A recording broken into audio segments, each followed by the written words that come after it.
The Hedges had been the soul of the house. For 20 years, they had stood as a living wall, a testament to time and patience. Leo Vance had inherited them from his grandfather, a master gardener who believed that true beauty lay not in perfection, but in a slow, organic harmony with nature. Spanning the entire width of his property line, the Japanese privets were a rich, dark emerald, dense and fragrant, a verdant sanctuary that absorbed the sounds of the neighborhood and offered a quiet, private world within. They were a shield, a legacy, and the one thing about the old house on Willow Creek Lane that had always felt utterly, unequivocally his. That changed on a Tuesday afternoon in late May. He pulled his dusty pickup into the driveway, the scent of fresh-cut grass thick and acrid on the warm air. His mind was already drifting toward the evening. A cold beer, maybe a little light pruning, the satisfying snip of shears on new growth. But something was wrong. The air felt thin, exposed. The street sounds, usually a muffled murmur, were suddenly sharp and clear. Then he saw it, the hedge, or what was left of it. Where the gentle, rounded canopy had been, there was nothing but a row of butchered stumps, gnarly and raw, stripped to a brutal, uniform height of 3 feet. They looked like severed limbs, jagged and weeping sap. It was more than a trim. It was an act of architectural violence, a complete and total obliteration of the character and purpose of the plants. The privacy was gone, replaced by a gaping, humiliating emptiness. He could see right into the living room of the house next door, and a nauseating wave of violation washed over him. His heart hammered against his ribs. He didn't need to look for a culprit. He knew instinctively, with a cold, absolute certainty, who was responsible. Beatrice Sinclair. She had moved in 6 months ago, bringing with her a fierce, almost evangelical fervor for order. Her yard was a sterile, geometric landscape of crushed rock and succulents, every line ruler straight, every pebble in its place. She was the newly elected HOA president, a title she wore like a crown of thorns, a self-appointed warden of the neighborhood's aesthetic soul. Her first act had been to send a laminated, multi-page document outlining her plans for community beautification. The document, filled with bolded headings and bulleted lists, was her manifesto. Unity, conformity, excellence, it proclaimed. Leo had tossed it on a pile of junk mail. He walked toward the ruins of his hedge, a strange buzzing sound in his ears. He noticed the telltale sign of her meticulousness, a neat, tied-up bundle of his hedge clippings left on the curb, as if to say, "Here, I've cleaned up your mess for you." Tucked into the front door was a crisp, cream-colored envelope. He ripped it open. The letter, typed with inhuman precision, informed him that his hedges had been found in violation of Section 7(4)(b) of the HOA bylaws, which stated that all landscaping must be maintained at a uniform, non-obstructive height of no more than 3 feet from the ground. After repeated verbal and written warnings, the letter read, the HOA board was forced to take remedial action. The blood drained from his face. Repeated warnings? He had received no such thing. He had received her sanctimonious manifesto, but never a personal warning, never a specific directive. This was a lie, a fabrication, a retroactive justification for an act of pure arrogance. His rage was a cold, hard knot in his gut. He didn't scream or curse. He simply went inside, grabbed his phone, and dialed the number for the HOA board listed on the document. B answered on the second ring, her voice sickeningly sweet and professional. Willow Creek Homeowners Association, Beatrice Sinclair speaking. How may I help you? This is Leo Vance from 1442 Willow Creek Lane, he said, his voice flat. He was surprised by how steady it was. I just got home. There was a slight pause.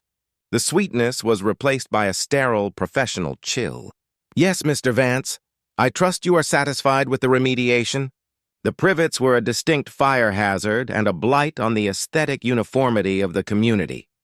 You destroyed my property, he said, the flatness in his voice beginning to crack. You came onto my land and cut down my hedges. You gave me no warnings. That is incorrect, Mr. Vance. As my letter clearly states, we sent multiple warnings which you chose to ignore. He could hear the smug smile in her voice. We have the documentation. Section 74B is quite explicit. Your hedges were frankly out of control. They were 20 years old, he shouted, the rage finally breaking through. They were well maintained. They provided privacy. Privacy, Mr. Vance, is a concept you are entitled to within the walls of your own home, not by creating an overgrown, hazardous boundary that violates community standards. The bylaws are very clear. You can't just do whatever you want. We are a community, not a collection of individuals. Her tone was a condescending blend of school marm and bureaucrat. He hung up. He couldn't listen to another second of her sanctimonious drivel. The call had only solidified the truth. She knew exactly what she was doing.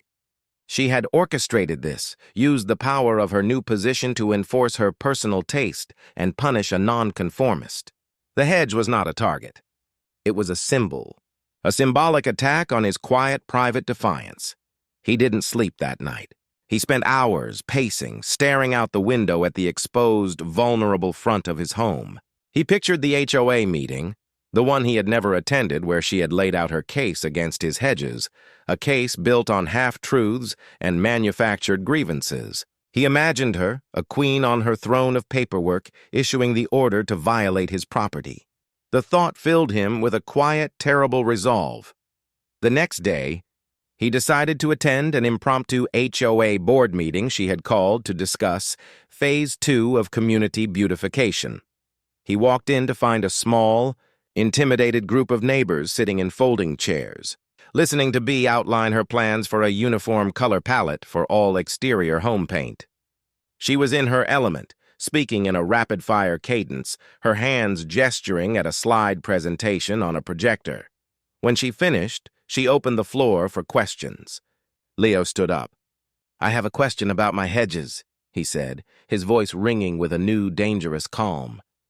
Bea's smile faltered for a second. "That issue has been resolved, Mr. Vance. Not for me, it hasn't," he said. He pulled out his phone and showed them a picture of his destroyed hedge. "This is what she calls remediation. I was never served any warnings." She made it up. The room grew quiet.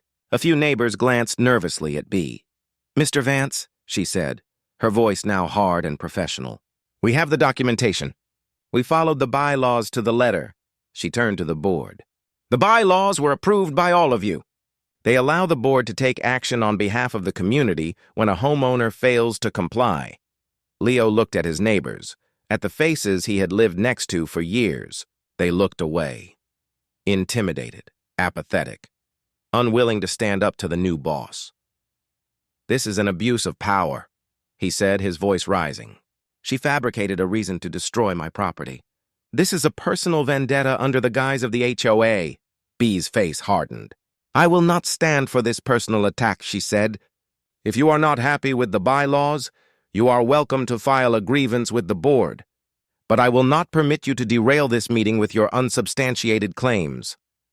She looked at the other board members, and they nodded in a silent, cowardly show of support. "This meeting is adjourned." Leo stood there for a long moment, the room emptying around him, the cold, triumphant smile on Bea's face the only thing left in the room. He felt utterly defeated. This wasn't a matter of simply replacing the Hedges. This was a war he couldn't win on the battlefield she had chosen. The bylaws were her fortress. The HOA was her weapon. He went home and stood in his empty front yard, the ruins of his hedges mocking him. He had to rebuild, but not in a way she expected. He had to build something that would not only replace what was lost, but would be completely immune to her power, her rules, her vindictive overreach. She had used her own bylaws to attack him. He would use them to build a sanctuary she could not touch. He went inside and pulled out the old blueprints from his college days. The dusty, legal-sized books on zoning and property law, the thick laminated HOA bylaw documents she had sent. He began to read, to study, to learn her rules better than she did. He would find the loophole, the weakness, the flaw in her fortress. He wasn't going to plant new hedges. He was going to build something else, something entirely different, something they couldn't cut down. He wasn't fighting back anymore. He was going to win. The first sketch was a crude drawing of a raised planter, but his hand kept moving. The lines became more precise, more complex. He didn't just need a planner. He needed a structure, a series of structures, something that would not be classified as a hedge, something that would fulfill the HOA's height requirements, but with an unassailable permanent framework, something beautiful but also terrifyingly, legally secure. His eyes fell on a specific clause. Section 5(1)(a), permanent structures. He reread the paragraph, his mind racing, a slow, predatory smile spreading across his face.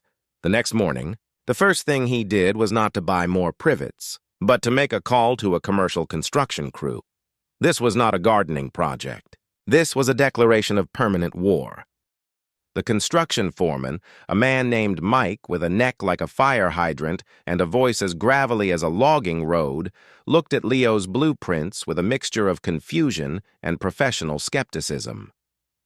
"You want us to build a series of stone pillars and then fill the gaps with dirt? You're not planting a hedge, you're building a wall."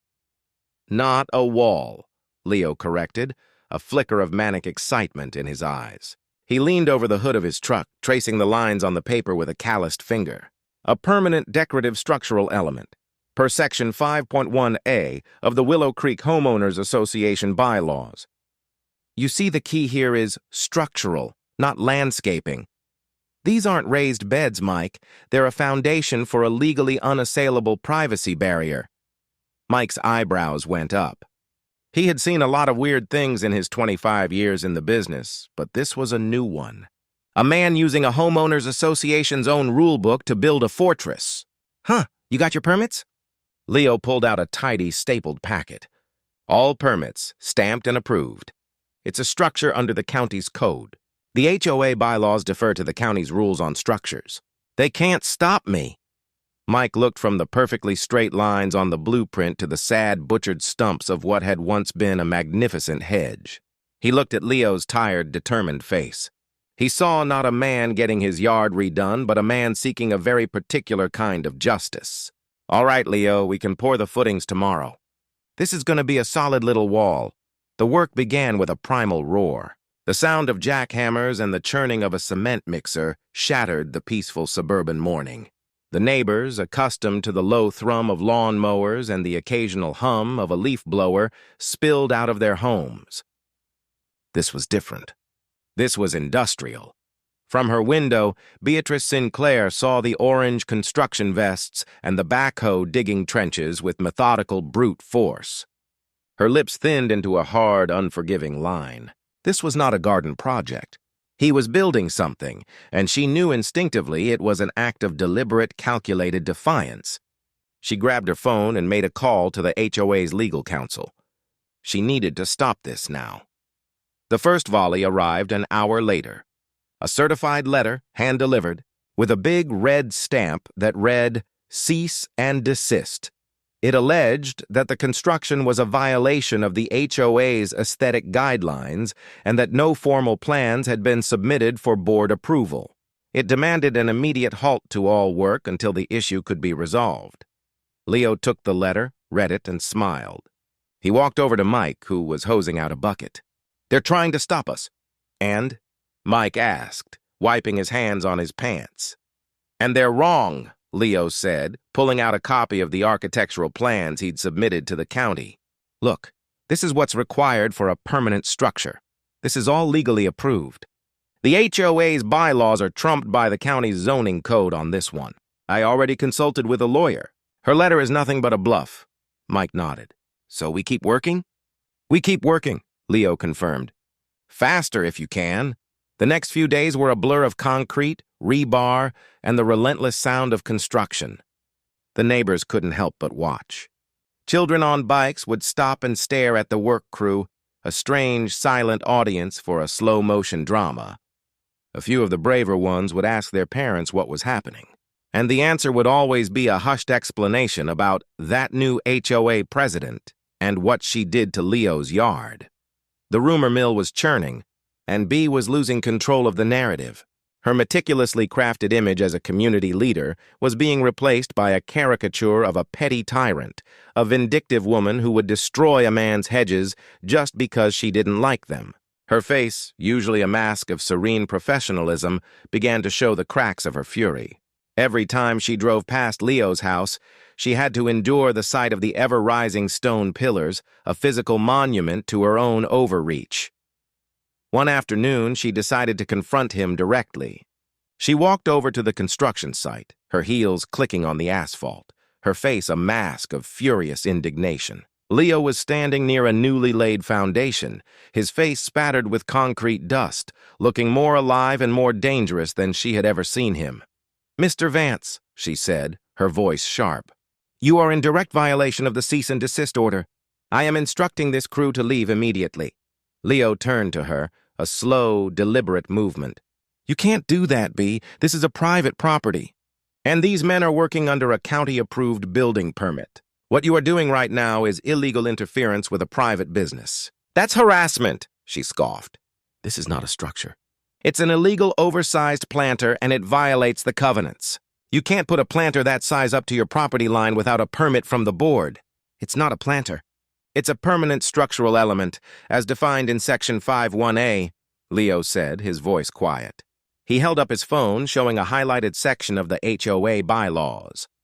This section allows for permanent structures, such as decks, gazebos, and retaining walls, to be built with a county-issued permit, not a board one. It specifically states that such structures are not classified as landscaping. Therefore, your landscaping bylaws and the cease and desist order have no legal standing here. He looked her dead in the eye. "You made me study your rules, B, and now I know them better than you do." Her face went pale. He had found a loophole, a perfect, unassailable legal argument she had never even considered. The bylaws she had weaponized against him were now his shield. "This is ridiculous," she stammered. "You can't be serious. You are a gardening enthusiast, not a civil engineer." "My grandfather was a gardener," Leo said, his voice dropping to a low, cold timbre. "He believed in building things that last. He taught me to study the ground before you ever plant a seed." Beatrice was cornered. Her face was a storm of impotent rage. She wanted to scream, to lash out. But she was a bureaucrat, and Leo had just shown her the limits of her own bureaucracy.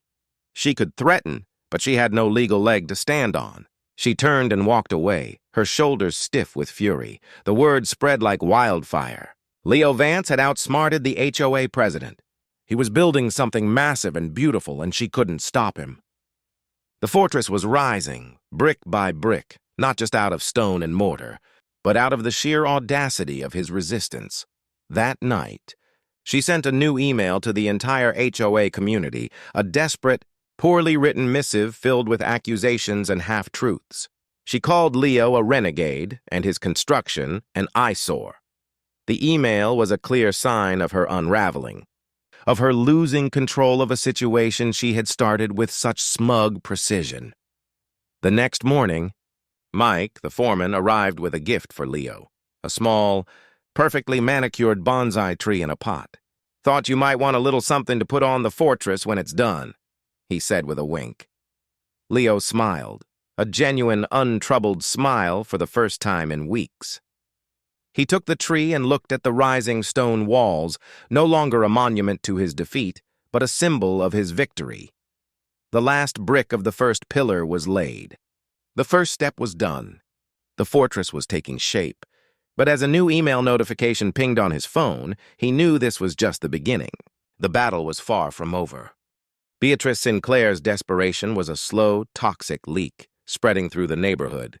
The cease and desist letter had been her first shot, a legal feint that had failed spectacularly. Leo's fortress, now a series of 10-foot-tall, elegantly designed stone columns, was a visible, undeniable monument to her failure. The construction crew worked with an almost conspiratorial efficiency, each day adding another layer of granite and mortar to his unassailable wall. The neighbors, initially spectators, were now quietly taking sides. She knew she couldn't win on the battlefield of bylaws and permits. Leo had outsmarted her. So, she would have to change the rules of the game. She would fight him on a different front, the court of public opinion. The first move was subtle. Small, neatly printed flyers began appearing in mailboxes throughout Willow Creek. The flyers, titled "Protecting Our Property Values," were a masterpiece of passive-aggressive rhetoric. They didn't mention Leo by name, but they didn't need to. They spoke of rogue construction, unpermitted monstrosities, and a disturbing trend of homeowners disregarding community standards. They called for an emergency meeting, not of the board, but of all homeowners, to discuss a motion to update the bylaws to address unapproved structures. Leo saw the flyers and sighed. He wasn't surprised. This was B's playbook: use fear and conformity to turn the community against a single individual. But he wasn't going to fight this battle alone. He had an unlikely ally in his corner, a tiny, frail old woman named Mrs. Gable from 2 doors down, whose roses had once been the envy of the entire street. She had seen B's initial rampage, and, a woman of deep, quiet convictions, had been deeply disturbed by it. She called Leo and told him, "Leo, I saw what she's doing. She's trying to make people afraid of you. She's twisting the truth." "Don't let her. I won't, Mrs. Gable," he said. "I'm not going to." The day of the emergency meeting arrived, and the community hall was packed. The air was thick with tension, a mix of curiosity, fear, and morbid fascination. On one side stood Beatrice Sinclair, flanked by her 2 submissive board members, a picture of professional indignation. She had a slide presentation ready, complete with grainy photos of Leo's half-finished pillars, photos that made the elegant stone look like a heap of rubble. Leo, on the other hand, sat quietly in the back, a man who looked more at peace than he had in weeks. He was holding a single, unassuming manila envelope. Bea began her presentation with a practiced, saccharine smile. "Friends, neighbors," she started, her voice echoing in the small hall. "As your elected representatives, we have a sacred duty to protect the integrity of our community. Lately, a certain element has chosen to disregard our shared values.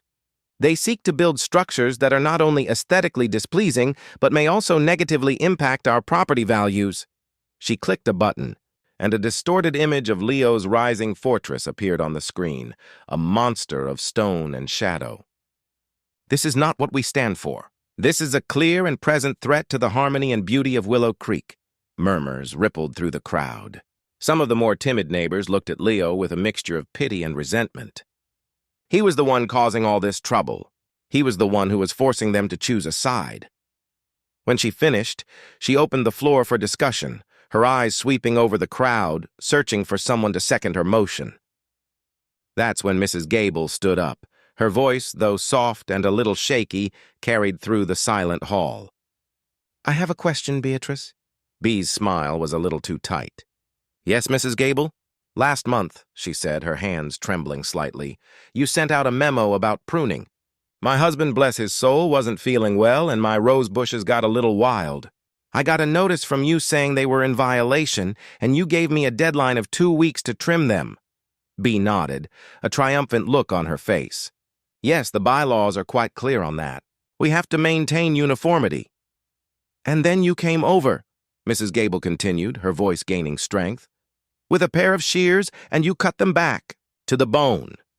She held up a picture on her phone, a picture of her beautiful rose bushes, now a series of sad, leafless sticks. "You didn't wait for my husband to get better. You didn't give me time to hire help. You just did it. You walked onto my property and you destroyed them, just like you destroyed Mr. Vance's hedges." A collective gasp went through the room. Suddenly, the monstrosity on the screen didn't look so bad.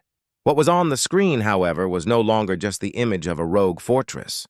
It was a symbol of resistance against a much greater, more personal threat. Leo stood up. "Beatrice says that she has a sacred duty to protect us. But the question is, from what? She's not protecting our property. She's attacking it, just like she did to Mrs. Gable's roses, just like she did to my 20-year-old hedges. She lied and said she gave me warnings. She didn't." He walked up to the podium and placed his manila envelope on the table. "You all received her certified letter, her cease and desist order, her call to arms." He gestured to the projector. "The truth is I had every single permit. This monstrosity, as she calls it, is a legally approved permanent structure built on my land with my money. I'm not fighting the bylaws. I'm following them. I'm building a sanctuary for my family, a place of privacy, a place she can't touch. Because she tried to take it from me, just like she took it from Mrs. Gable." He took out a document from his envelope. "I believe in this community. I believe in its bylaws. which is why I took the liberty of looking for a solution that works for everyone." He held up a thick, meticulously organized document. "This is a motion to amend Section 7.4b, not to punish me, but to make the bylaws better. It reclassifies landscaping. It mandates a 3-warning system before any remedial action, and most importantly, it requires the unanimous consent of the entire board for any changes to a resident's landscaping or permanent structures." He looked at the crowd. "She wants to change the rules to stop me. I want to change them to protect all of us from her. She wants a fortress of power. I'm building a fortress of law." The room was silent. The power had shifted. The villain had become the hero, and the victim had become the crusader. Beatrice's face, a mask of professional outrage a moment ago, now looked like a thundercloud about to burst. "This is an ambush!" she shrieked. "You have no right to present this." "It wasn't on the agenda." "The bylaws allow for a motion from the floor during an open meeting," Leo said, his calm voice a lethal counterpoint to her hysteria. "I'm just following the rules you taught me." She had used the HOA as her personal weapon, but he had turned her own bureaucracy against her, using her own rules to build a shield for the entire community. He wasn't just building a wall. He was building a legal precedent. The defeat on her face was absolute. It was a cold, quiet humiliation more devastating than any public shouting match. Her kingdom was crumbling. He had not just outsmarted her. He had outmaneuvered her in a way she could never recover from. He had not only won the war, he had rewritten the terms of her surrender.